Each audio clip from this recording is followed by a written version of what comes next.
the concept of happiness. If you're here and you haven't been to a class before, by the way, Mike got the first class on YouTube, so you could catch up there. It was when we were facing this way, and so the light distorted all of the picture, really. So everything looks black, but you can hear the voice. And You can see the PowerPoint and hear Yeah. Pastor talking, and that's Yeah, about. yeah. So that was the first in our attempt to enter the new world of technological church. Anyway, to be able to pursue happiness, you need to be able to define it.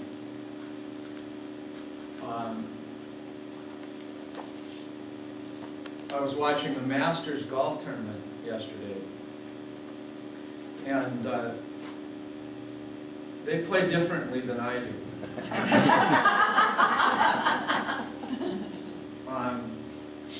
You know, when they go out, and the announcers are very careful about saying, well, now he's going to use this club because he wants to hit it to that spot, and then he wants it to kick off that hill and roll down this grade, so he'll have this angle left to go into the hole.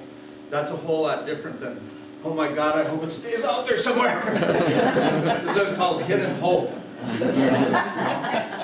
But I find even in my amateurish efforts at golf, that if I can stop long enough and think about the place in the fairway that I would like the ball to land, just look at it, think about it, and then hit the ball, I'm surprised at how many times the ball goes to the spot I thought about hitting, as opposed to not having any place to hit and hoping it lands someplace good. I think it's the same thing with this search for happiness. That is so central, I think, to human life that our own Constitution would put it as the goal. You know, not after you get done with everything else, then if you happen to find a way to happiness, very nice thing for you. But good luck, it isn't around that much, it's fleeting. You know, and you might become lazy if you get happy, so, you know. But no, this is a serious pursuit. And we said also, Jesus in the Beatitudes says, blessed are the pure in heart. All of the Beatitudes can be translated, happy are pure in heart. So there's a lot of evidence that God wants His creation to be a joyful creation. So when we're thinking about happiness, that definition that you've been working on is really important. And I think it takes a while to do that. So I want to remind you that happiness that we're talking about is an attitude. It's not a material. So we're not talking about getting a new car that makes me happy. But we're talking about whatever it is that is energized inside you when you get a new car. That might be the source of happiness that you're looking for. I took a swing at my own definition, and I would say for me, happiness is contentment, a sense of abundance. That is the opposite of scarcity, not, oh my God, things are going to run out. Oh my God, my pension program won't last long enough. You know, oh my God, I hope they don't close the store before I get there and the next storm is coming. That's scarcity. This is the abundance, the belief that there is enough for me. And that's a source, I think, of happiness. Gratitude, joy, which we defined as something that comes as a result of a surprise, flow, loss of self. And I made a handout. I made a bunch of handouts today. If you want to take one of these and I'll give half the other side. And pass this around.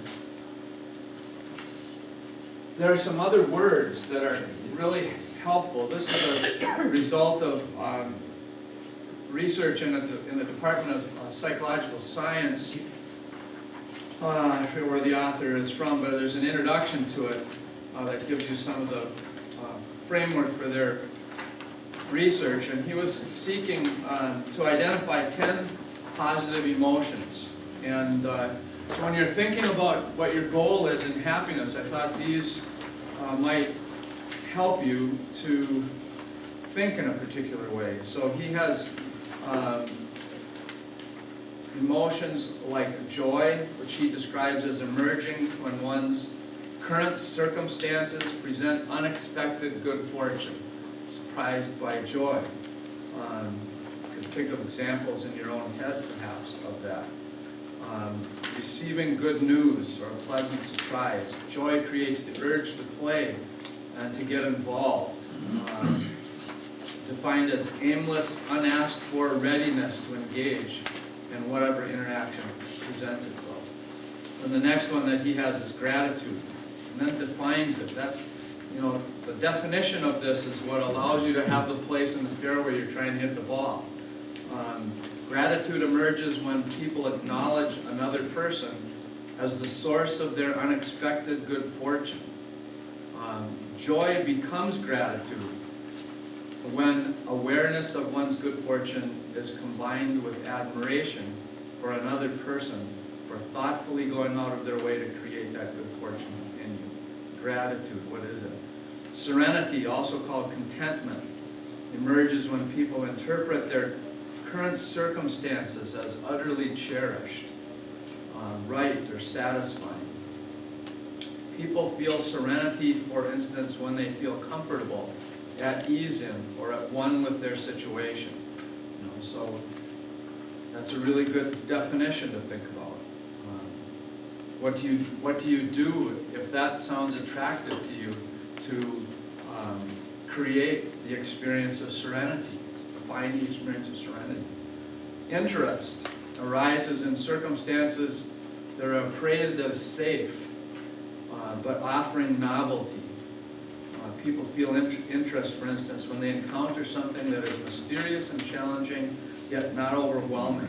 That is, we like things that we can do that push us a bit, that get us outside of our usual framework, but we don't feel like we're going to get overwhelmed by it. We feel like it's manageable. We can do this. That creates then interest in new things, as opposed to taking a course in Russian, for example.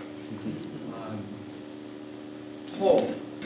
Whereas most positive emotions arise in circumstances appraised as safe, hope is the exception. Hope arises in dire circumstances in which people fear the worst, yet yearn for the better.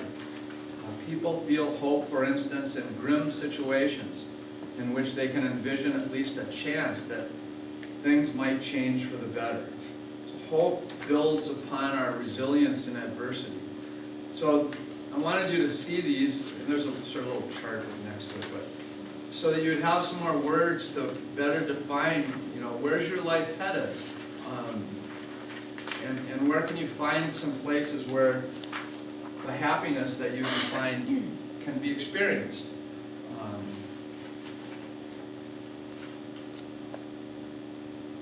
One of the things then that we want to talk about today as a positive habit for seeking happiness is the whole process of prioritizing this.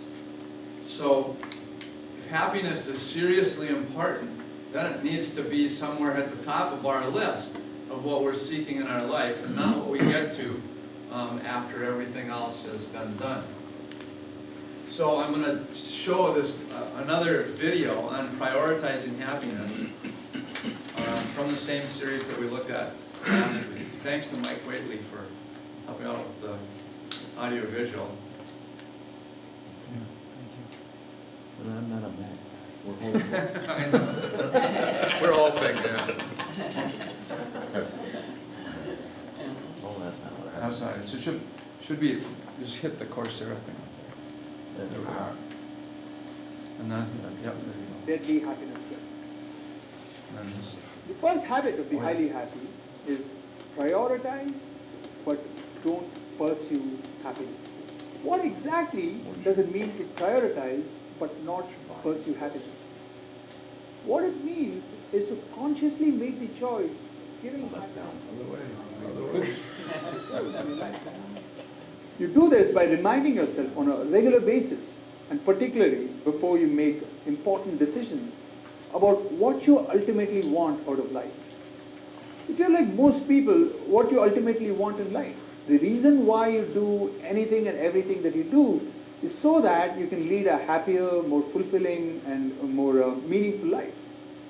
If you remind yourself of this before you make your decisions, it turns out that you won't be as susceptible to the fundamental happiness paradox.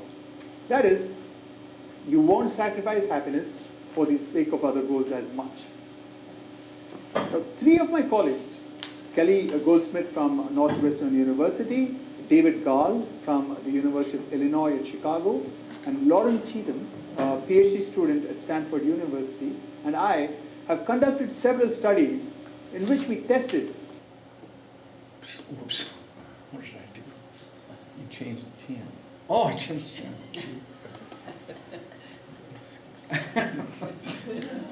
I'll just sit down.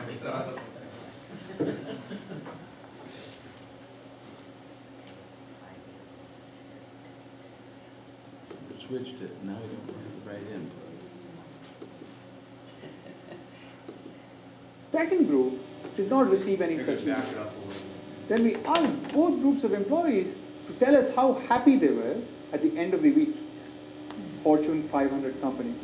We divided the employees into 2 groups. One group received an email every day for a whole week. The email gently reminded them to make happiness-enhancing decisions. The second group did not receive any such email. Then we asked both groups of employees to tell us how happy they were at the end of the week.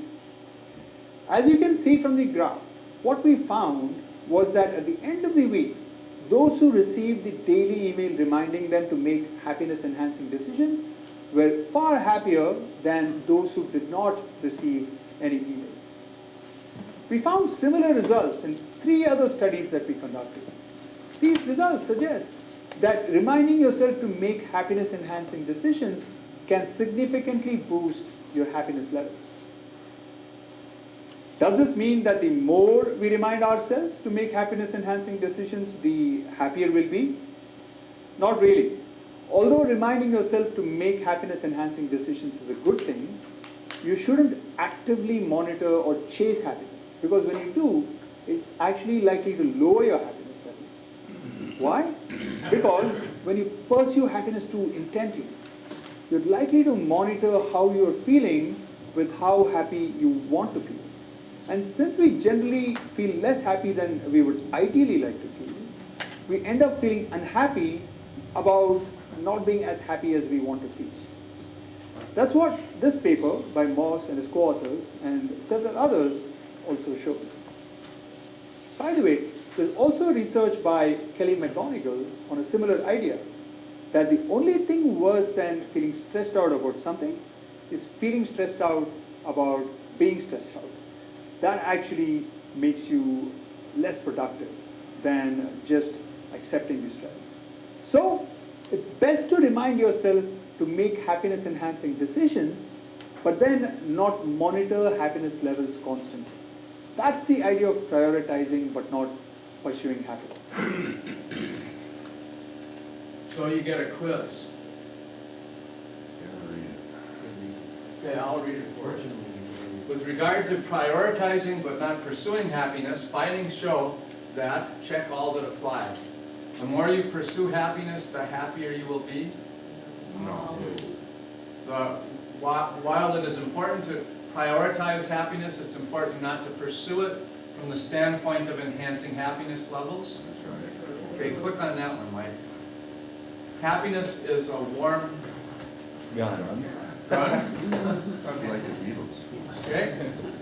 When you are happy, it's easier to pursue happiness. Okay? Monitoring happiness makes you less happy. Check on that one, Mike. And then those who received a daily reminder to prioritize happiness were happier than those who didn't receive such an email. Okay? And then submit it down in the corner there. See how well we paid attention.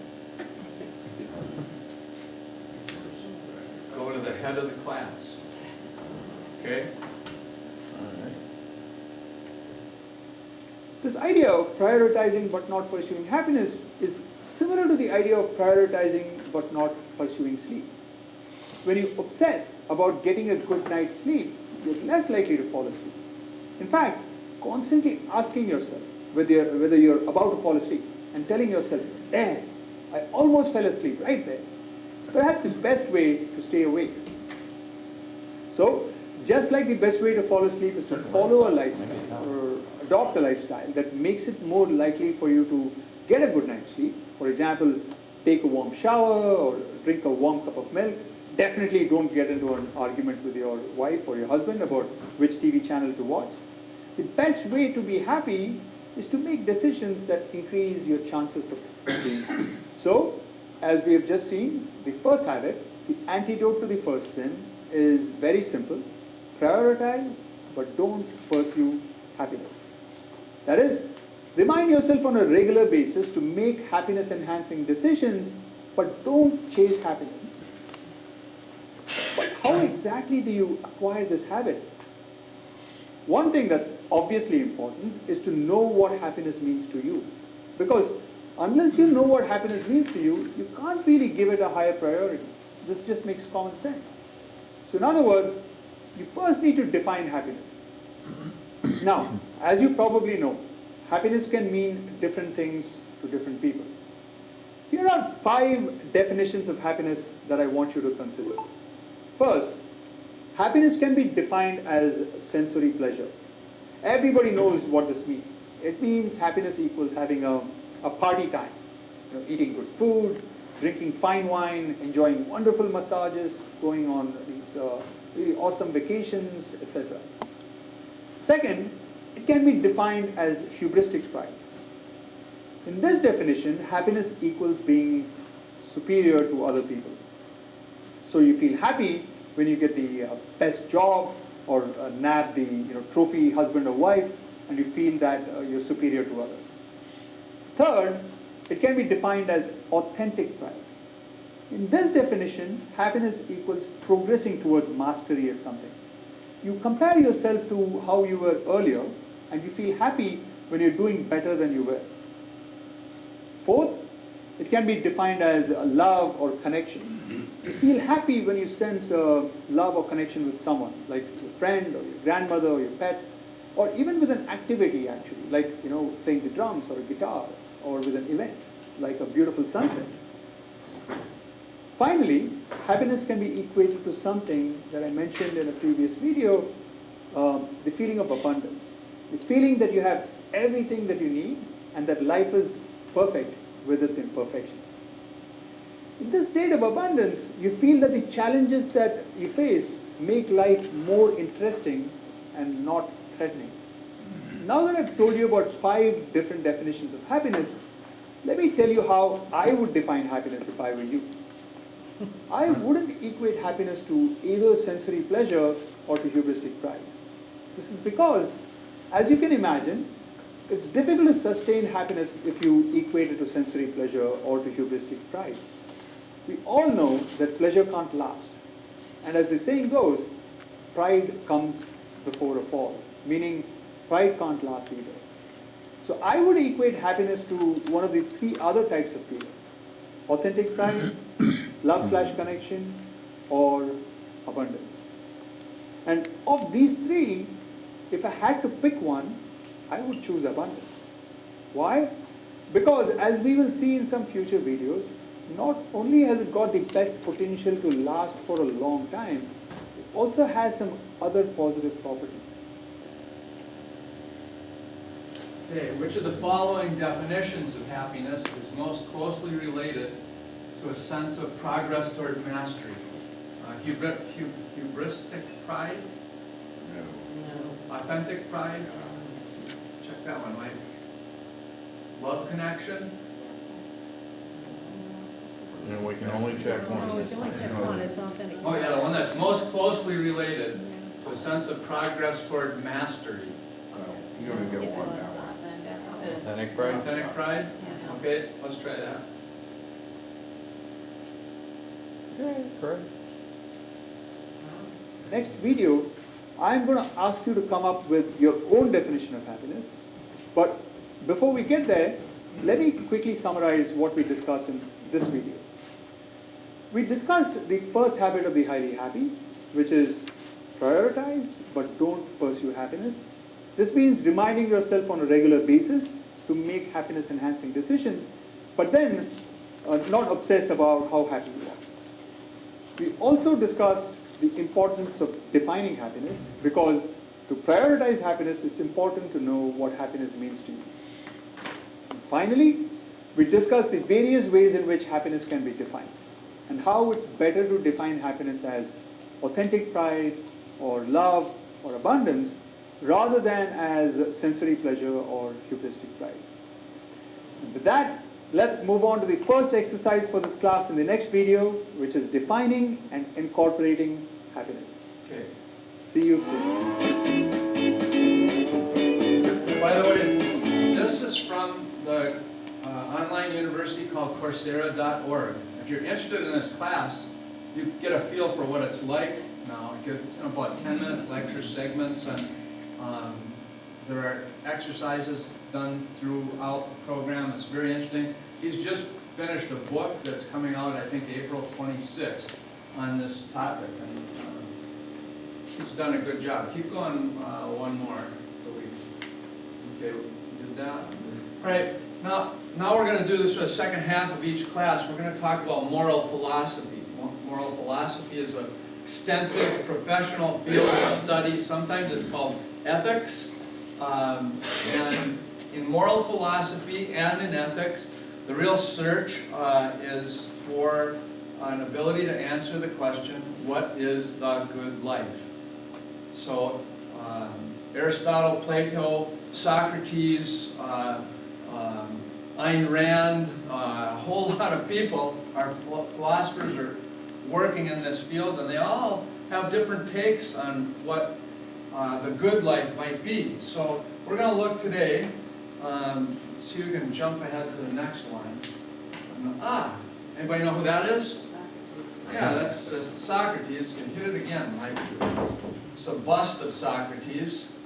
And I wanted to talk about him a little bit. And now let's see, go another one. Okay, go back one.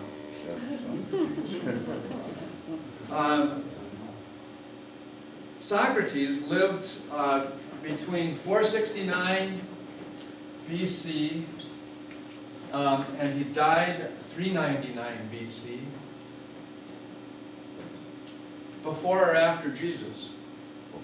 Before. Yeah, well before Jesus. So any terms that he uses that sound vaguely religious to you are not meant to be that way. They're used in rather the context of philosophy.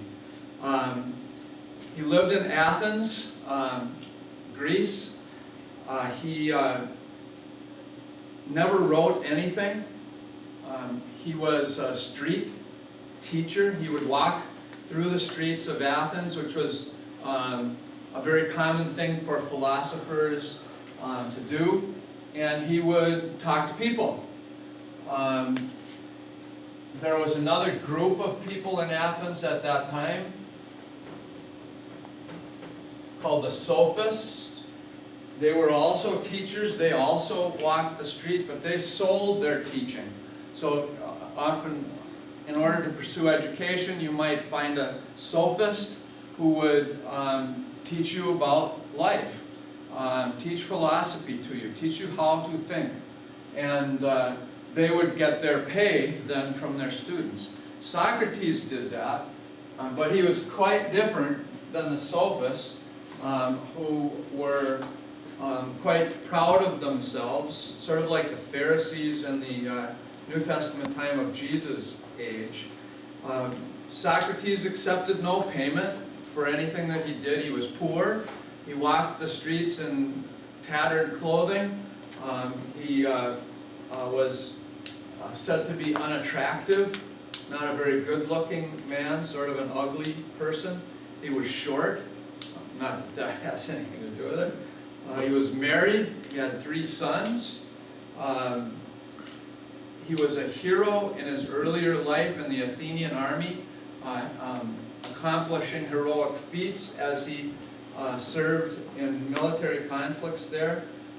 He was quite a substantial person.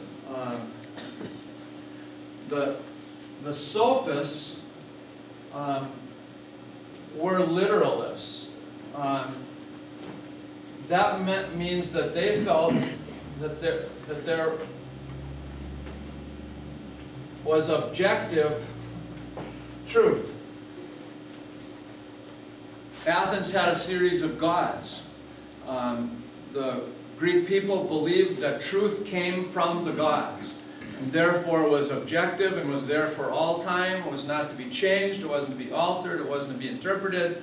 It was to be learned and followed. It was the core upon which the whole state was built.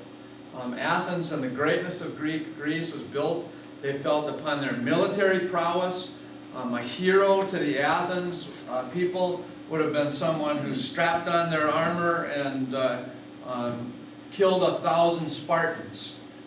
That was what heroism was built on. That's what their culture was built on. That's what their big buildings was built on. And it was built on this sophistic understanding. And if you can say, what is the good life? The good life is to know what the gods have taught and obey it and follow it. Live it out as a hero in service to the country and build up the wealth and the power and the reputation of Greece. Socrates, however, was quite different than that. He, as I said, did not fit the image of a successful Athenian. He wandered the streets. He attracted young people. Youth were really interested in what Socrates had to say. He did not believe that the gods held the truth. Socrates' whole idea of the good life was to turn within yourself and to look inside of yourself for the truth that is already in you. Truth, therefore, was not objective and out there, but it's subjective and in here. So the only reason to live is to turn inward and not to seek the wealth and the kind of heroism that the Greek people generally had ascribed to, but rather to find heroism in this sort of giving up of self. So he was very, very interested in questioning things. So I write that down. So whereas the sophists wanted you to be very interested in getting answers to things, Socrates was very interested in seeking the good life by confusing you and getting you to ask questions that you didn't know the answer to. That's one of the things that always bugs me about. I mean, who was like that? Is this reminding you of anybody? Who lived 400 years later? Jesus. Does it start to sound like Jesus? He wanders the streets. He's not really living anywhere. He really doesn't have any source of income. He really never wrote anything. He really, instead of proclaiming Pharisaical truths about the Jewish religion, he instead runs into people, and the man says to him, "Good sir, what must I do to inherit eternal life?" And what does Jesus say? He says, well, what does your teaching tell you? Well, then he says, well, I was taught to follow the commandments and be good to my parent, whatever. And Jesus says, well, you've done that. So questions, always questions, or parables. He'll answer a question with a story. And then you have to figure it out for yourself. Why? Because truth isn't out there somewhere. Truth is an inward seeking process. Now, how do you think that went over with the Greeks? Not very well. Not very well.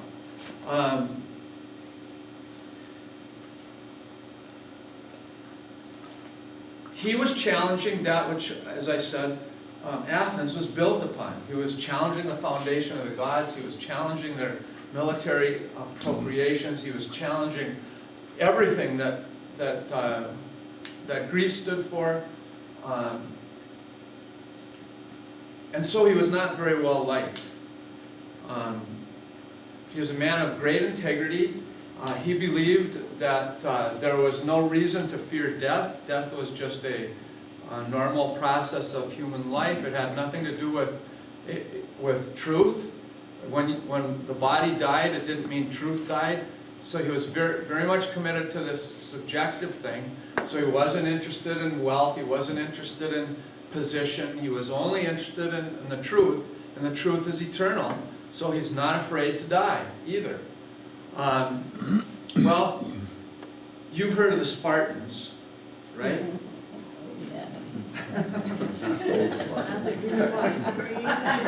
Not the green and white, but the Spartans was another city-state in Greece. Athens was a city-state. Spartans were a city-state. And they were constantly in competition with each other and at war with each other. And usually Athens won, but I don't know that I have the date, but close to 399 BC, the Spartans came in and leveled Athens.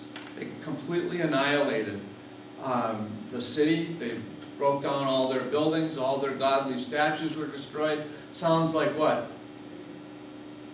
Romans. It kind of sounds like the ISIS people going into Palmyra and knocking down all of the godly statues that stood for antiquity. And because they want to do the same thing. They were wanting to knock down these things that they didn't believe in.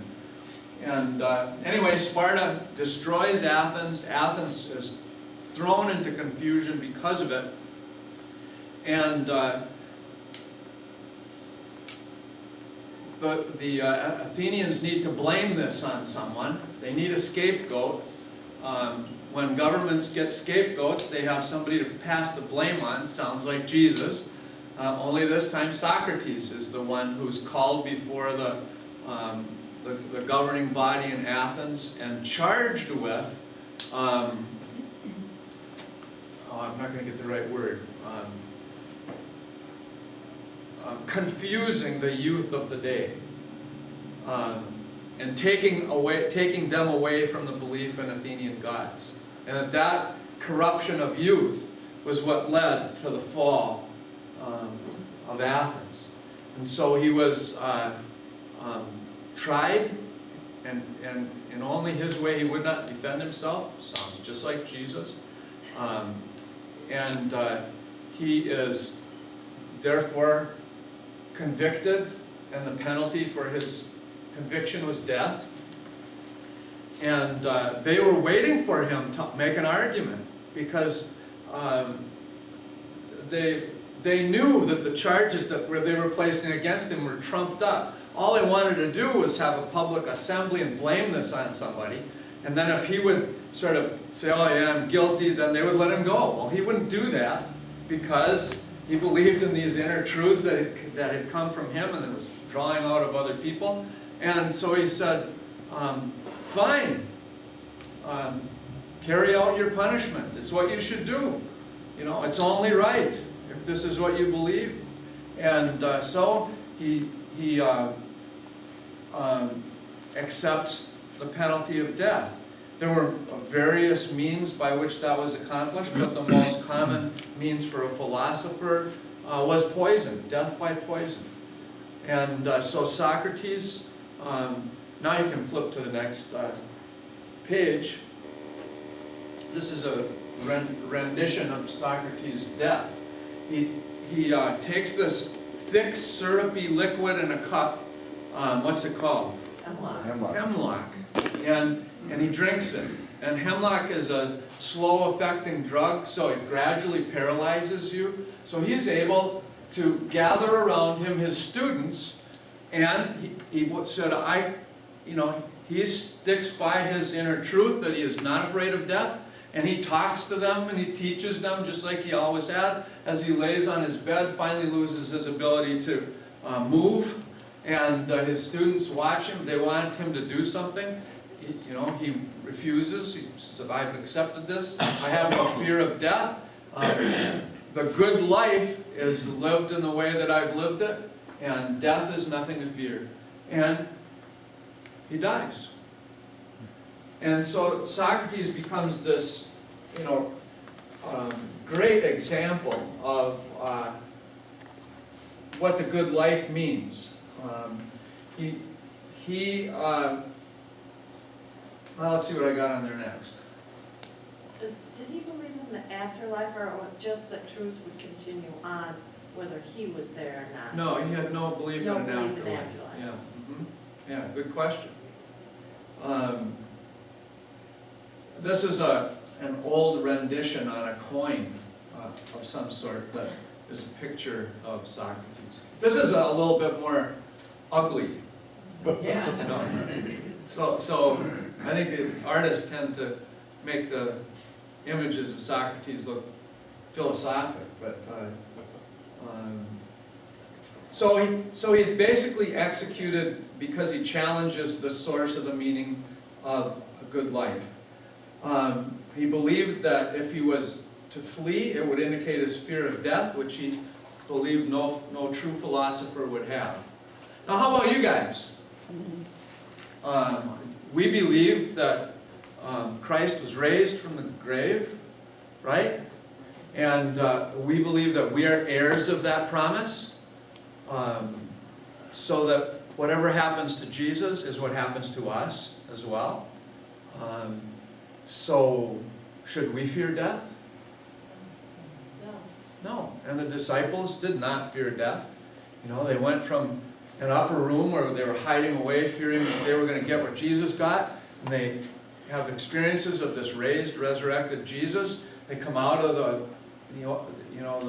upper room and they start teaching publicly. They even wish to be executed like Jesus was executed. They would consider that an honor to die in such a way because of the good life, the understanding of what the good life is. And it's not material, it's philosophical. So this is, out of Socrates came one of the most important things for Western society, called the Socratic method.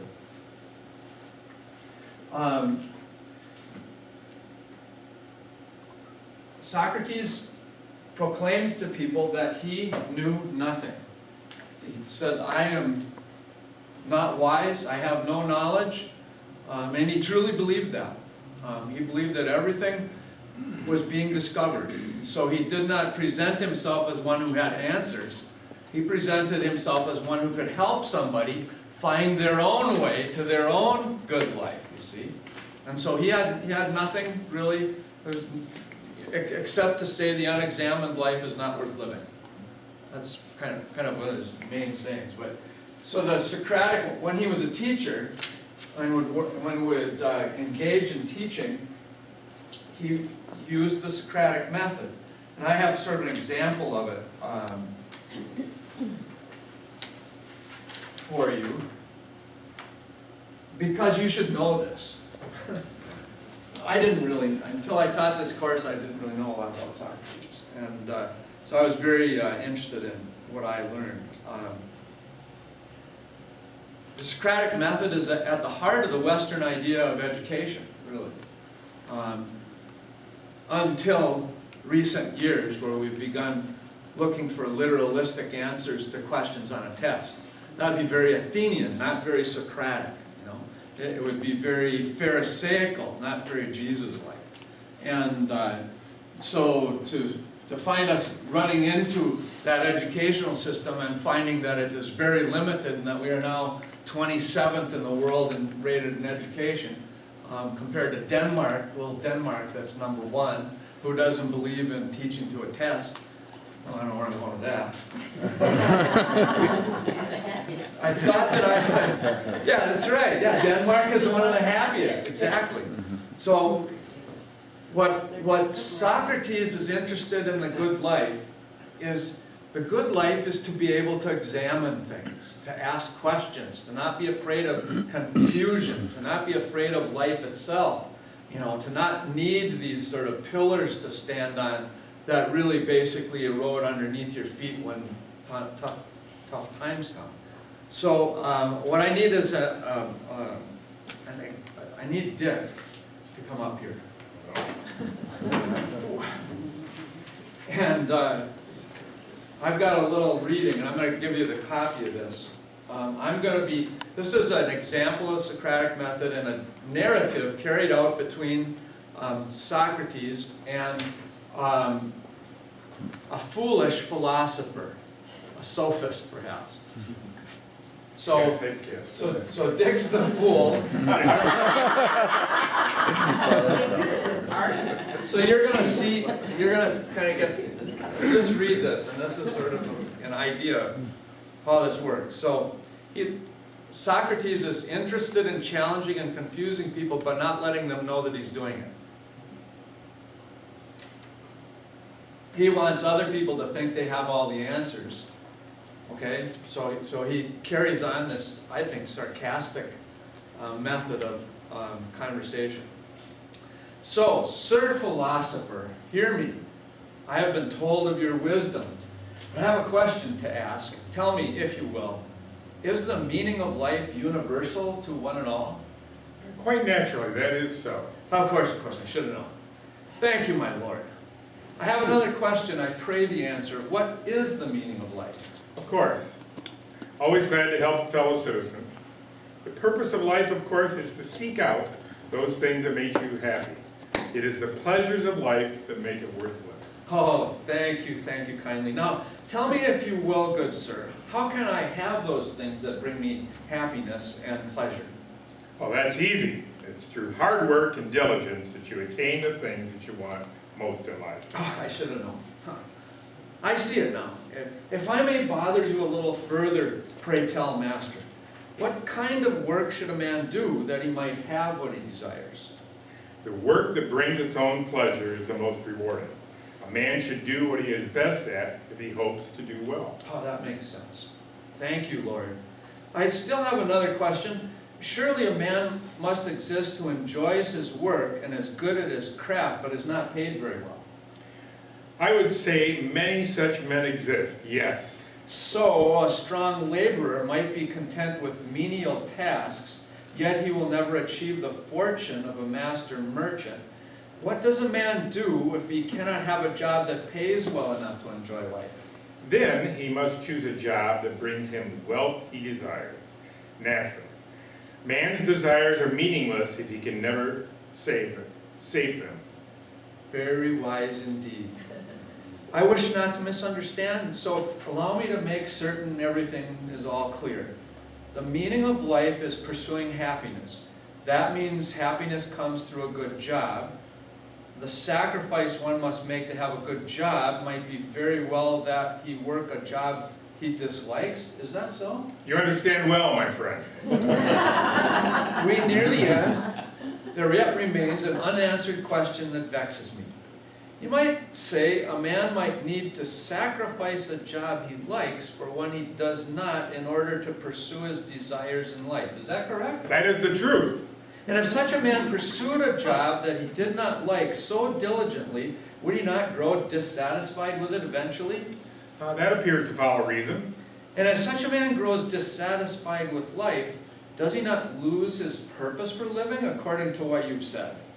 It would be to seem in contradiction, but yes. Well, then please tell me, sir, so that we might banish confusion so it doesn't haunt me forever. If the meaning of life is satisfaction, yet for some satisfaction is unattainable, would you mean to say that there exists those individuals who could not hope to have meaning in their lives? It appears so. Forgive me for taking so much of your time, but I must have this clear before I depart.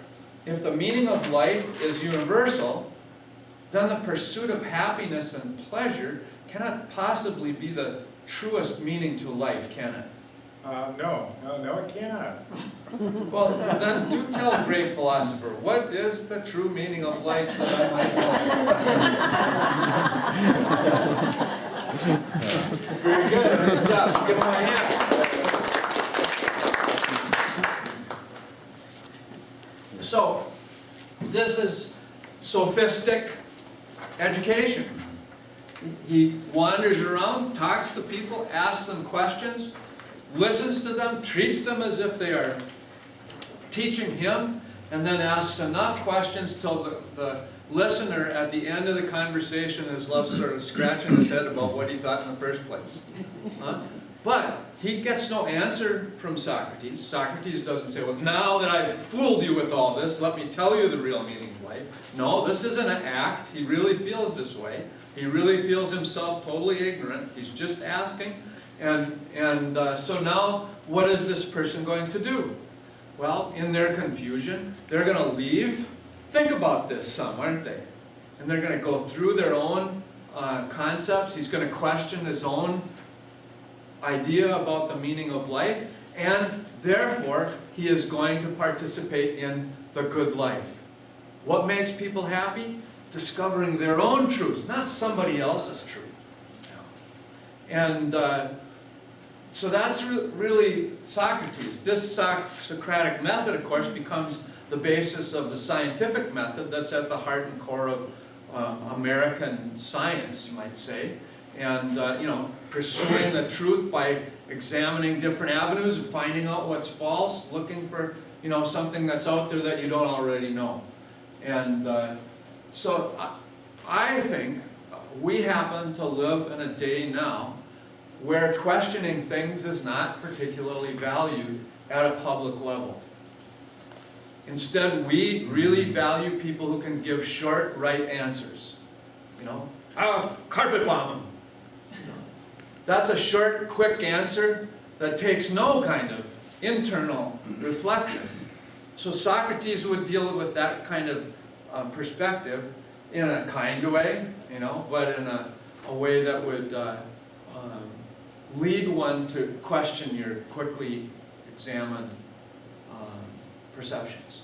So what I wanted to say that Socrates, I think, would be a really important thing for us in our day to teach. So there's a thing called the Socratic Cafe. You can go on the internet and find it. And it's a kind of a gathering of people in different geographical places around the country that get together and talk about the Socratic method and discuss things in that mind. So they also produced a curriculum and education for young people, and so it's a very interesting thing. So there's a lot we could say. We have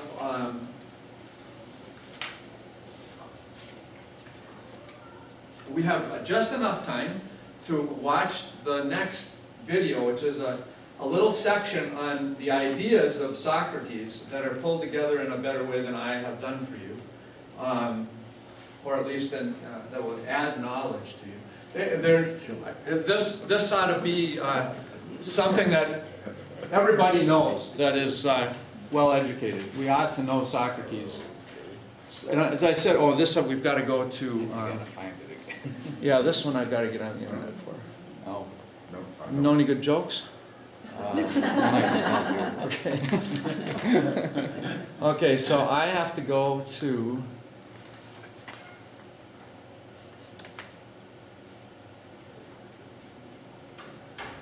Isn't this neat? You can do this. I have to look what I'm writing down here. What are we looking for, Tom? I need to enter into the search.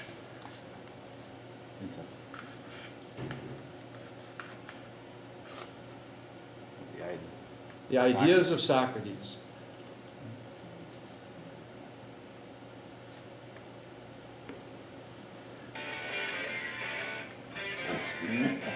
What good is history if it never changes? Watch the Valvoline commercial?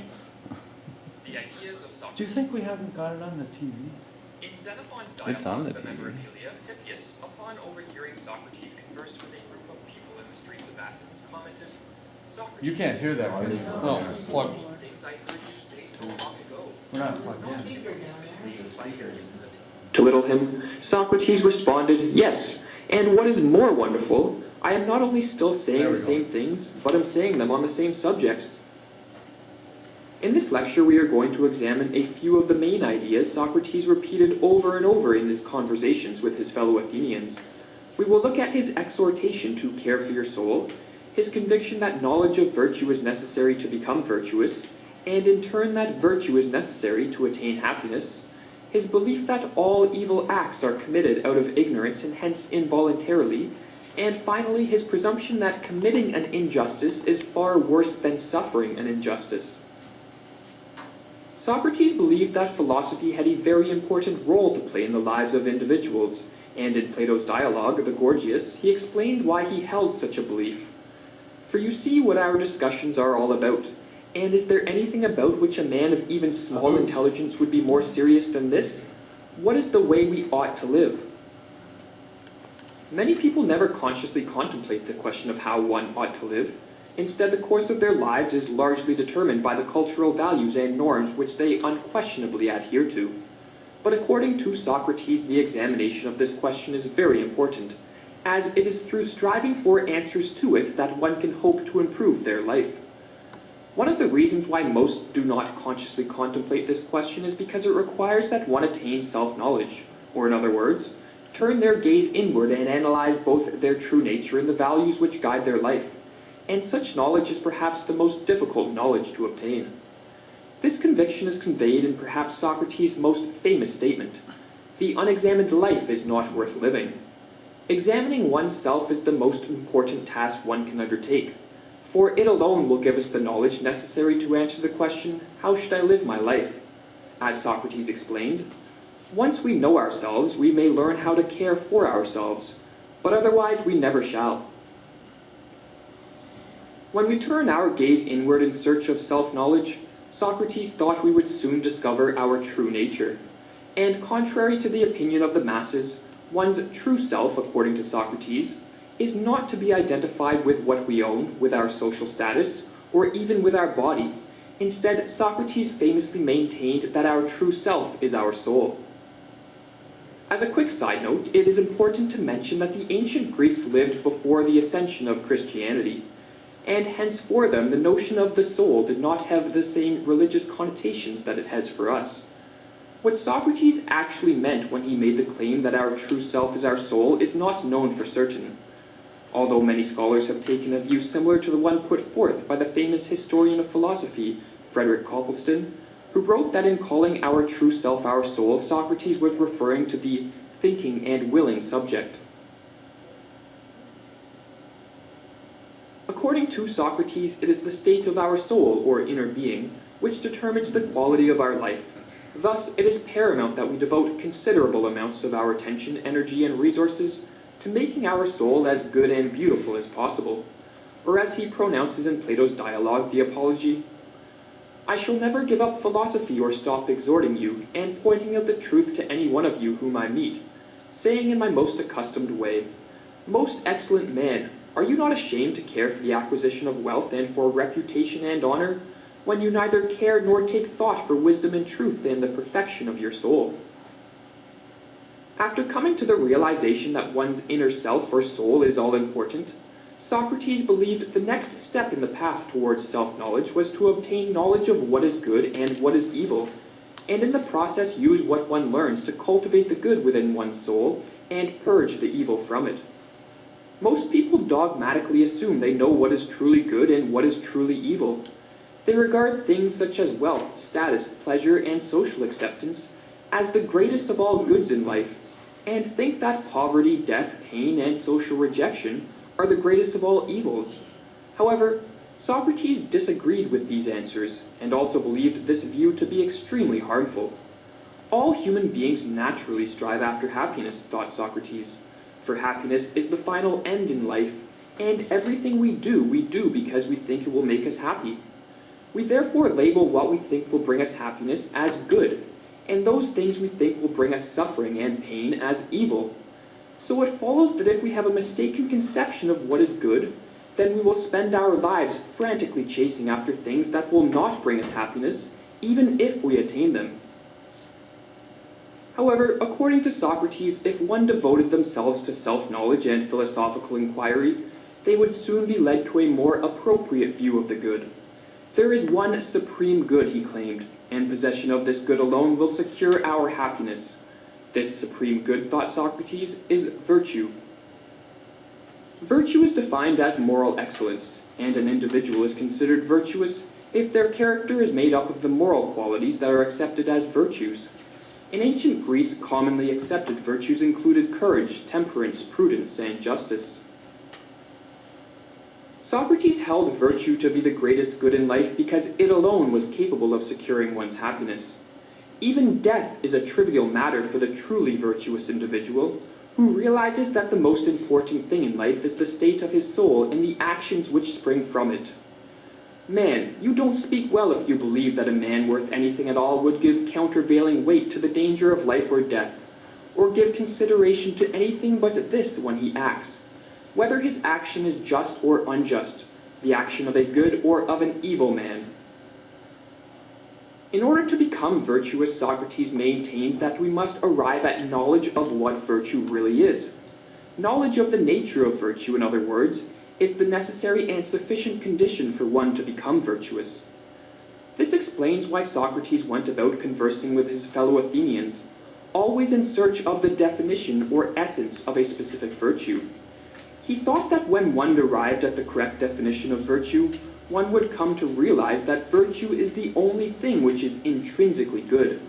And since human beings naturally desire the good, as it alone secures happiness, with this knowledge one would have no choice but to become virtuous. To summarize this idea, it is useful to express it in a simple formula. Knowledge equals virtue equals happiness. When we arrive at knowledge of virtue, we will become virtuous, i.e., we will make our souls good and beautiful, and when we perfect our souls, we will attain true happiness. But if all individuals naturally desire happiness, and if it is only by becoming virtuous that one can attain happiness, then a simple question arises. Why do so many people fail to become virtuous and instead commit evil acts, thereby preventing themselves from attaining that which they really want?